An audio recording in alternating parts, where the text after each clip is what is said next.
I'm JJ Johnson. You're watching Reality Survival. So right now what I have for you is 10 tips for apartment preppers. These are kind of focused on people who live in apartments and stuff like that, but you probably could really kind of apply it to anybody else, I imagine, really somewhat. But it's going into it with the mindset of thinking about people who live in apartments. I had somebody request this video not too terribly long ago, and unfortunately I don't remember who it was, but whoever it was, here you go. Now these are just 10 thoughts that I came up with when I started thinking about apartment prepping. Now, it's been a long time since I lived in an apartment. It was back around 2000 or so, and that's kind of when I got what I would start my restart on prepping. I was kind of raised somewhat as a prepper. My grandparents, always kind of had the mindset of prepping. They were pretty young in the Depression, but they do remember it, and they're quite elderly now. Well, one of my grandfathers passed away, and my grandmother is still alive. But they always kept extra food and water and, a heater and, different things like that. And I would call them quasi-preppers. Then I went out on my own for a little while, went through college and all that kind of stuff. But then when I got married in 2000, or it was, right around the Y2K time frame when that whole big scare was, is kind of when I got back into it in a more aggressive manner, I guess. Started buying things and thinking about, what would happen if, So it's been a while since I lived in an apartment, so things could have changed, I guess, is where I'm getting with this. But I'll just go ahead and jump right into it. So number one is the closer you are to the city, the higher your need to bug out. And again, that's kind of a universal thing, but so you need to have a bug out plan and a bug out bag. I talked about in a recent video, I talked about using the PACE acronym, your primary, alternate, contingency, and emergency. And I think you need to think about that. Use your car, maybe a bike and a trailer if that didn't work, maybe a running stroller if that didn't work, to help you carry more weight or move more stuff, and then maybe just a backpack at the end. But think about what you're going to do and how you're going to leave if you're forced to. Okay, if it's no longer safe for you to stay there, then think about that. Also, real quick, got Budget Bug Out in the background here. He is got a great channel, all kinds of great gear reviews and all that kind of stuff, so you guys could definitely check him out. Number two, I would try to, I'm thinking mostly smaller apartments. You're probably only going to have enough space for, 30 to 60 days worth of extra food and water. But I would try to make sure you use all that and have as much of that capability as possible. I think that you would probably be best off looking at freeze-dried or dehydrated items. They are more expensive, but they're probably going to save some space. Now, you don't necessarily have to buy those over the counter. You could dehydrate that stuff yourself, and pack it into small, what do they call them? The freezer bags. I'm drawing a blank on that right now, but the vacuum sealed, the small vacuum sealed bags and Mylar and stuff like that. What I'm saying here is you're probably not going to have the pantry space to be able to have as much stuff in your pantry as you'd like to, because most apartments have a pretty small pantry in them. So it might be advisable to look at having something that'll store well, that you can put in a closet or whatever. But that being said, if you've got the space, if you can be creative about creating space in your apartment, then you could very well use, non-perishable goods, canned goods, and all that kind of stuff too. That's just a thought. Okay, number three, on self-defense, I would consider put a lot of thought into over-penetration when you're selecting the weapon that you're going to use for your home defense, gun, and the load that you're going to have. Probably my recommendation for if you're going to have a 12 gauge or something like that is I would probably use a number 4 buckshot. That way the pellets still have enough weight to get pretty good penetration, but you have enough of them to make it a fairly effective, to shoot like across an apartment or something like that. It's still going to be somewhat of a tight pattern, but you get a little bit of spread and a lot of impact. If you're going to go with a pistol, you might consider like a 45 ACP with a hollow point, or like a 115 grain 9mm. That's going to be a little bit more, but if you get some of the extreme, spreading kind of bullets where they open up and don't have as much, terminal penetration, then that might be a good option for you. Just think about it for your situation, because you've got neighbors, all around you. So over penetration is going to be a concern for you. Okay, number 4. Depending on the apartment, you may or may not have an individual hot water heater or hot water tank. Depends on some of the older ones in the cities. You use, like group ones, where it's kind of feeding multiple people or whatever. I think more of the modern ones, you'll probably have your own. I'm not really sure about that, but you should check and see. The point is know where your water heater is, because that can be a good source of water for you. Even if the water's shut off, you may be able to drain that and use that as water, because it's kind of hard to store water in an apartment just because it takes up so much space and stuff. And if you get any leaks, then you're leaking down on other people, and it's a big pain. But number 5 is consider a water bob. Water bob is basically a big plastic liner that can go into a bathtub.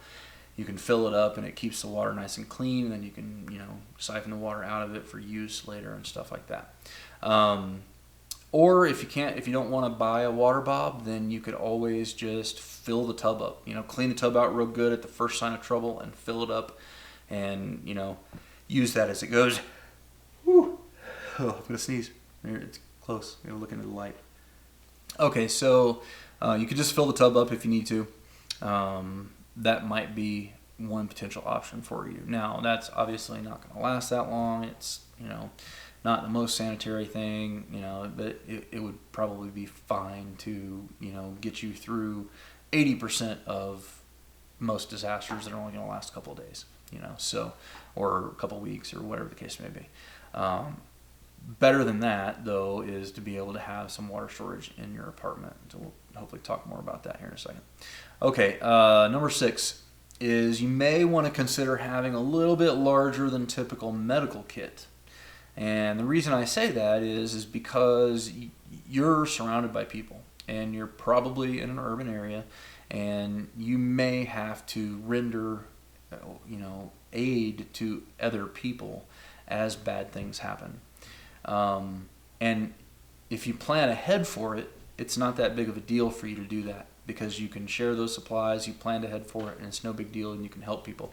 That's a good thing, because you want people around you. If you happen to make the choice to stay in an urban area, you want the people around you to like you. You want them to feel like they have a sense of obligation to you. So if you can help them when they get hurt or different things like that, then that's going to be better, because you're going to have them kind of on your side, you know what I mean? So think about planning ahead a little bit on the medical items. It makes it easier to render aid for somebody when you've thought about it. If you only have the basic gunshot trauma kit, stuff like that, and you're worried about your own safety and that you may have to use it for yourself at some point, then it makes it harder to render aid to people. So just something to think about. Number 7, if you can get a garage or additional storage area included with your rent, then I would absolutely do it. I wouldn't put highly valuable items in there, but I would use that to store some stuff, and then maybe non-critical things, because garage units and stuff like that in apartment complexes can be targets for theft and stuff like that. So I wouldn't put highly critical items, but it does give you some additional storage options when they're limited. Okay, number 8 is consider doing bucket or planter gardening. If you have a deck or a patio, or if it's even got an accessible roof to it, like in some older apartment buildings and in the cities and stuff, you can have access to the roofs. Then consider starting some kind of garden there. Even though it's a limited amount and a limited amount of space, it could still be helpful, and it helps you to learn those skills, even though it's going to be a little different than actually growing if you had to go bug out or whatever the case may be, but it gets you thinking about agriculture and how plants grow and all that kind of stuff. So I would highly recommend, even if it's just a tomato plant, or whatever the case may be, look at growing one or two or three or five things, whatever you have room for on your particular area.